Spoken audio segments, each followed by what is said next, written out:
Assalamualaikum warahmatullahi wabarakatuh. Saya Hisnabilah Humairah, mahasiswa Fakultas Islam Nusantara, Prodi Sejarah Peradaban Islam, Universitas Nahdlatul Ulama Indonesia.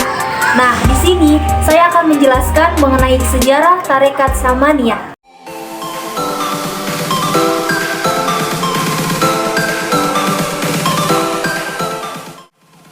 Nah, sebelum kita membahas Tarekat Samaniyah lebih dalam, mari kita menilik sedikit tentang tasawuf. Tasawuf merupakan sebuah pandangan mengenai dunia yang berfokus pada Tuhan dan tidak tenggelam selain pada Tuhan. Nah, tasawuf dan tarekat biasanya berjalan beriringan. Tapi apa sih bedanya tasawuf dan tarekat itu? Secara sederhana, tasawuf merupakan usaha mendekatkan diri kepada Tuhan. Sedangkan tarekat adalah cara untuk mereka mendekatkan diri untuk mencapai tujuan mereka dalam mendekatkan diri kepada Allah Subhanahu wa Ta'ala. Biografi tokoh Tarekat Samaniyah. Tarekat Samaniyah didirikan oleh Muhammad bin Abdul Karim Al-Saman Al-Madani Al-Qadiri Al-Quraisy dan lebih dikenal dengan sebutan Al-Saman. Ia dilahirkan di Madinah pada tahun 1132 Hijriah atau 1718 Masehi. Syekh Muhammad Saman belajar agama kepada para ulama yang berada di sekitar Madinah dan mampu menghafal Al-Quran pada usia 8 tahun. Diriwayatkan dalam kitab Manaqib Tuan Syekh Muhammad Saman, sebagaimana dikutip Abu Bakar Aceh, Syekh Muhammad Saman mulai menjalani kehidupan sufi ketika beliau bertemu dengan Syekh Abdul Qadir Jailani. Beberapa guru Syekh Muhammad Saman seperti Muhammad Sulaiman Al-Kurdi, Abu Thahir Al-Qurani, Abdullah Al-Basri, dan Mustafa bin Kamal Ad-Din Al-Bakri. Di antaranya merupakan pendiri Tarekat Khalwatiyah. Dari Syekh Mustafa Al-Bakri inilah Muhammad Saman mendalami tasawuf dan tauhid. Namun beliau mendirikan tarekat sendiri, yakni Samaniyah, tanpa sama sekali mengubah bentuk peribadatan Tarekat Khalwatiyah. Sejarah Tarekat Samaniyah. Tarekat Samaniyah ini sebenarnya merupakan gabungan dari Tarekat Khalwatiyah. Nah, secara formal, tarekat ini merupakan salah satu cabang dari Tarekat Khalwatiyah. Dalam pengertian bahwa silsilah Samaniyah hanya menyebutkan afiliasi Khalwatiyah. Melalui gurunya Mustafa Al-Bakri, dia telah menjadi sebuah tarekat tersendiri dengan zikirnya sendiri dan kelompok-kelompok pengikut lokal ketika ia masih hidup. Nah, jadi dari perpaduan tersebut, Syekh Muhammad Saman, pendiri Tarekat Samaniyah ini meracik zikir sendiri, menyusun rawatib, wirid-wiridnya, rawasulnya, serta bacaan yang mengandung doa-doa serta ayat-ayat Al-Quran yang kemudian dikenal dengan zikir Tarekat Saman. Tarekat ini kemudian tersebar hingga Afrika Utara, yaitu dari Maroko sampai ke Mesir, dan bahkan memperoleh pengikut dari Suriah, Arabia, serta Sudan. Dari Sudan, kemudian tarekat ini dibawa lagi oleh Syekh Ahmad Al-Thayyib bin Bashir yang kemudian ke Mekah sekitar tahun 1800 Masehi, serta Syekh Muhammad Ahmad bin Abdullah yang pernah memproklamirkan dirinya sebagai seorang mufti.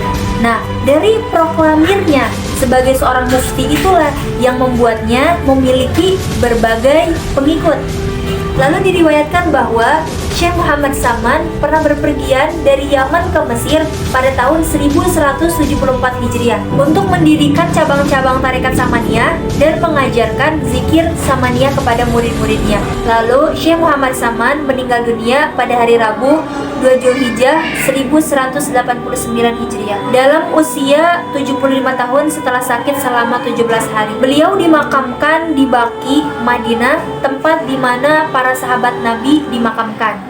Ajaran Tarekat Samaniyah. Sebagaimana yang disebutkan di dalam ensiklopedia Islam, bahwa ciri-ciri Tarekat Samaniyah ini ada pada zikirnya, La ilaha illallah. Tarekat ini memiliki 5 ajaran pokok. 1. Mentauhidkan Allah Subhanahu wa Ta'ala. Yang kedua, memperbanyak sholat dan zikir. 3. Bersikap lemah lembut kepada fakir miskin. 4. Hubungan akal basyariah atau kemanusiaan dengan akal robaniyah atau ketuhanan. Yang kelima, tidak mencintai dunia secara berlebih-lebihan serta mengutamakan rasa syukur. Penyebaran Tarekat Samaniyah di Indonesia. Tarekat Samaniyah mulai muncul di Indonesia pada akhir abad ke-17 di Banjarmasin.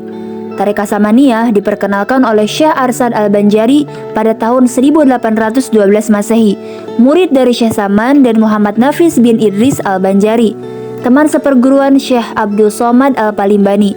Hingga paruh abad ke-17, pengikut Tarekat Samaniyah di Banjarmasin masih kuat. Sejarah panjang mengiringi perjalanan Tarekat Samaniyah masuk ke Indonesia.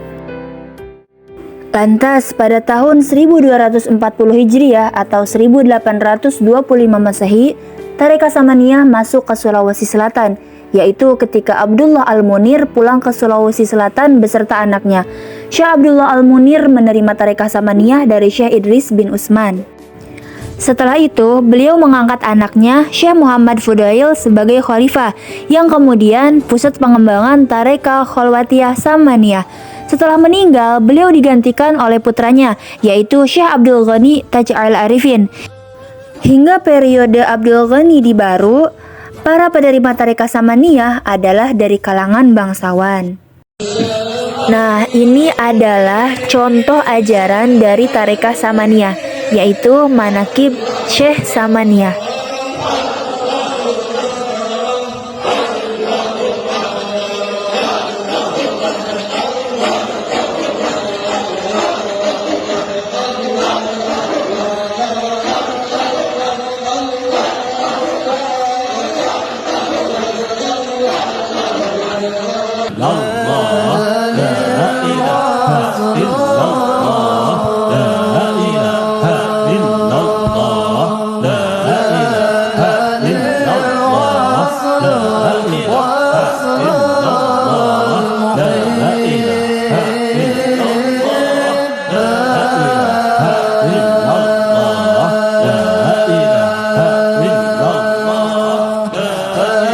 Nah, cukup sekian yang dapat saya sampaikan. Mudah-mudahan ada manfaatnya. Mohon maaf jika banyak kesalahan dan kekurangan. Terima kasih sudah menonton.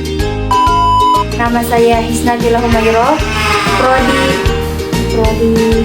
dari Yaman ke Mesir, dari Sudan, yang pernah